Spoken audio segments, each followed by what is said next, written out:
So, Daniel, I was talking to George, and we were talking about the stock market and what the stock market was doing. And George is what some people will call lucky sperm, in that George was born into a family whose father was an entrepreneur. His father was an entrepreneur and started a business and grew it, became a millionaire from that. And George worked very hard in that business and was able to have a lot of opportunity to build his own wealth from that. And one of the things that George did was he invested in the stock market, and especially he had invested especially in some gold mines, and gold and that kind of thing and as you know, right now, gold is going up, up, up. And the stock market, we were talking about the stock market's going up and just continuing, and how, just it's crazy because, it can't keep going the way it's going. And, we were talking to each other, and, you know, it, we were just very concerned about what was happening in the market. Well, uh, the rest of the story, as Paul Harvey would say, is that we had that conversation in 1997. I'm Andrew Adjemi. And I'm Daniel Adjemi, and you're listening to Financial Strategies. Today, we have a very special topic. We are talking about investing with a crystal ball or by contract. And that story is ridiculous, talking about how everybody was getting rich, everybody was making money, every party you go to, Right. people are talking about how much money they're making, and that was in 1997.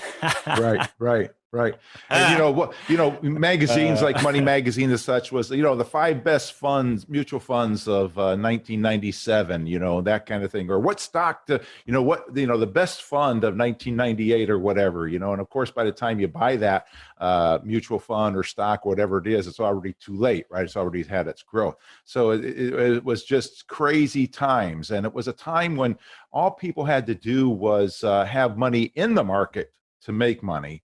And, then of course, 2000 happened, market dropped. And where we are right now, there's a lot of people that were not around during that period of time that are investing in the market, or at least didn't invest at that period of time. And we have history repeating itself, it looks like to me. Yeah, I think the parallel is super fascinating.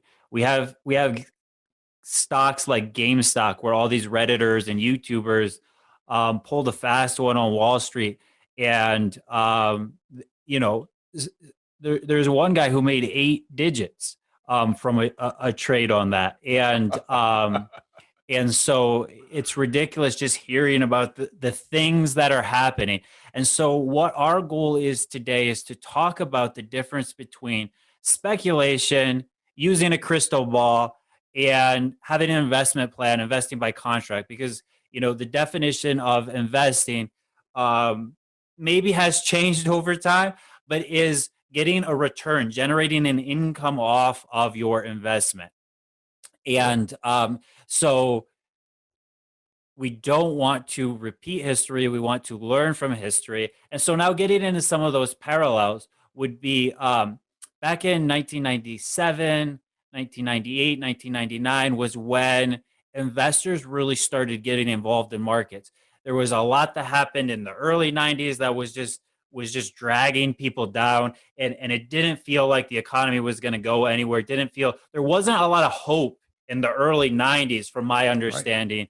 right. And so when That's the right. the markets and the tech companies especially started taking off, that gave people all this opportunity that they could put their money into the market, and they were just making money hand over fist. Now, companies like E-Trade and things like that gave investors the ability to start trading and quitting their jobs and becoming day traders. And that's what's happening today with, Robinhood and Webull and things like this, where they're removing all the boundaries. There's no trade fees. People are quitting their jobs, or they lost their jobs, and they're becoming day traders Right. and gambling with their money. Just like 1997, 98, 99. Exactly. Right. So our goal today is to help investors, especially people who are in their retirement or serious about their retirements, um, to understand how you know if your funds are set up in the crystal ball area and the gambling area, or if you are set up for investing for purpose by contract and getting that income generation, right? Turning your monies into a renewable resource where you know you still have this income coming into the accounts when things are going up, when things are going sideways, or when things are going down. Yeah, it's a big difference between the two. I mean, Daniel, did I hear you right? You said somebody made 8 digits on this stock, on this what was it? The GameStop? Is that? GameStop, yeah, Yeah. Well, eight yeah, digits. Now, just for those in our listening audience that didn't catch that, 7 digit is millions.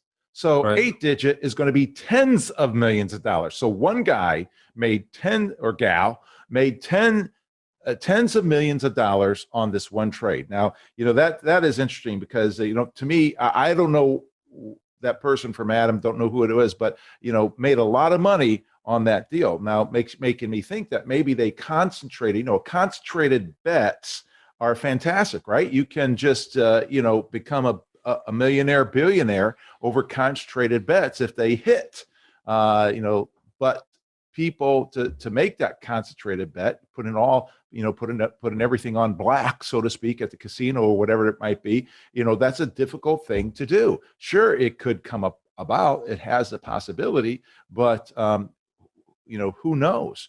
And when we're talking about investing with a crystal ball versus by contract, that's kind of what we're talking about. Crystal ball is like, who knows? Who knows? Because there is no such thing as a crystal ball. We don't know what's going to be happening in the future, but there are ways to be able to understand what's going on with your money and be prepared for that. And that's what we're talking about today. I want to remind you, you're listening to Financial Strategies with Andrew and Daniel Adjemi. We're glad to have you on board with us today and back with us. If it's first time you're tuning in, welcome. Well, listen, we have a companion piece to go along with today's show called the Hard Lessons Learned in Stock Market History. Hard Lessons Learned in Stock Market History. We'd like to get you out that piece by calling 800-725 7616 800-725-7616. We'll get you that piece. Make sure you give us a couple ways of identifying you, being able to contact you, so we'll make sure that we get that to you. But we love to get that to you. You're listening to Adjemi. Let's try it again. Right? You're listening to Andrew and Daniel Adjemi with Financial Strategies. And today's topic is investing with a crystal ball or by contract. When we're talking about this, the whole idea, when people are getting close to retirement, and when we're talking close to retirement, we're saying the kids are basically are out of college, and people are maybe 5-10 years within before they retire, just at retirement, and even up to 10 years after retirement. That's kind of people that we're wanting to make sure have the money that you need to live the rest of your life and to be stress-free about it. And when we're looking at that, there's two ways of looking at your money. One way is looking, one way when strategy of investing your money is for performance, and the other way is for purpose. And purpose is what happens when you're in retirement. What's the purpose of this money? A lot of people are saving their money for retirement, so that they be able to have it and enjoy the life and lifestyle that they want to have in retirement.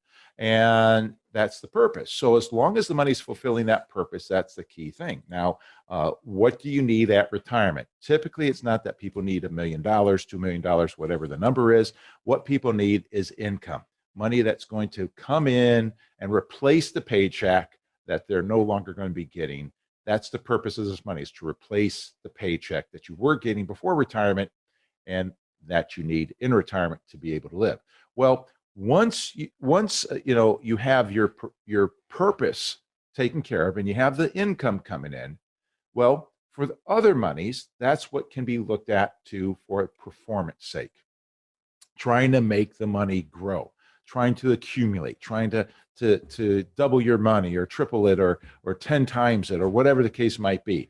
And that's all right.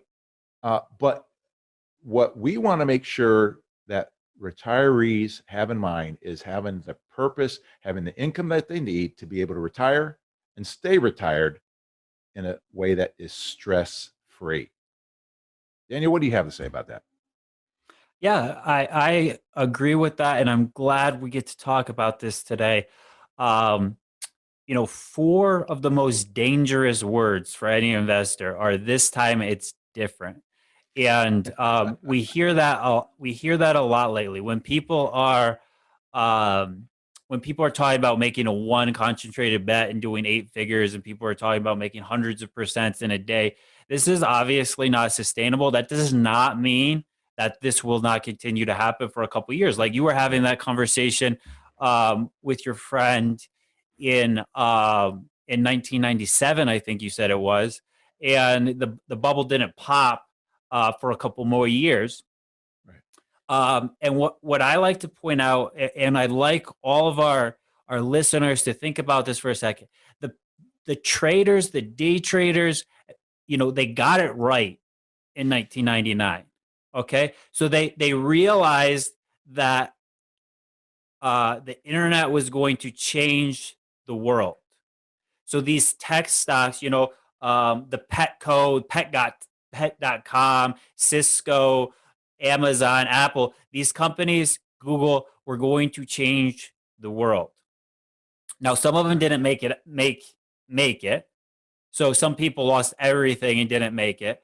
And they bid them up a little bit too high, and they got it right early. So really early. So what you have to think about when you're evaluating this stuff is um, things are getting bet up, especially this work from home trend and all this stuff. Is now the right time, or is it early? Is this stuff bid up too much? Let's draw a parallel from Cisco, which people thought in 1999, Cisco systems. This is the gatekeeper to the internet. So everyone has to go through Cisco. This is going to change the world. And you see that with stuff like Tesla right now. It's going to change the world. Now the question is, are people paying too much for it, or is it still going to go? Cisco still has not reached its all-time high. It's about halfway down from its all-time high Wow. in 2000. Um, so I'm not saying that anything will do that. I'm just saying we have to look and we have to learn from history Right. so we're not doomed to repeat it. And we have to be vigilant and we have to pay attention to what's happening so we can make educated decisions, not decisions because they just happened upon us. Yeah, good point. Excellent point, Daniel. And as being my son, that I've tried to train you and your seven siblings in the aspect of get experience as cheaply as possible, get information as cheaply as possible. That's by learning from the experience of other people and learn from what they've gone through, learn from history, because there's a lot of lessons there that we can learn. And that's what we're wanting to bring across to people in our listening audience, And I want to remind you, we're listening to Financial Strategies with Andrew and Daniel Adjemi. It's about time for us to take a break. But before we go to break, I want to let you know the companion piece for today is called The Hard Lessons Learned in Stock Market History. Hard Lessons Learned in Stock Market History. You can have that by calling 800-725-7616. And we're giving away a book to the next 5 callers. And the book is Common Sense Income Strategies by Michael Easom, our friend Michael Easom, CPA, PFS. And great book, only about 130 pages or so, easy to read, but very on point when it comes to investing for purpose and making sure that you have the money that you need in retirement. You can have that book if you're one of the next 5 callers at 800-725-7616, or you can ask for the white paper, Hard Lessons Learned. All right. We'll be right back after this.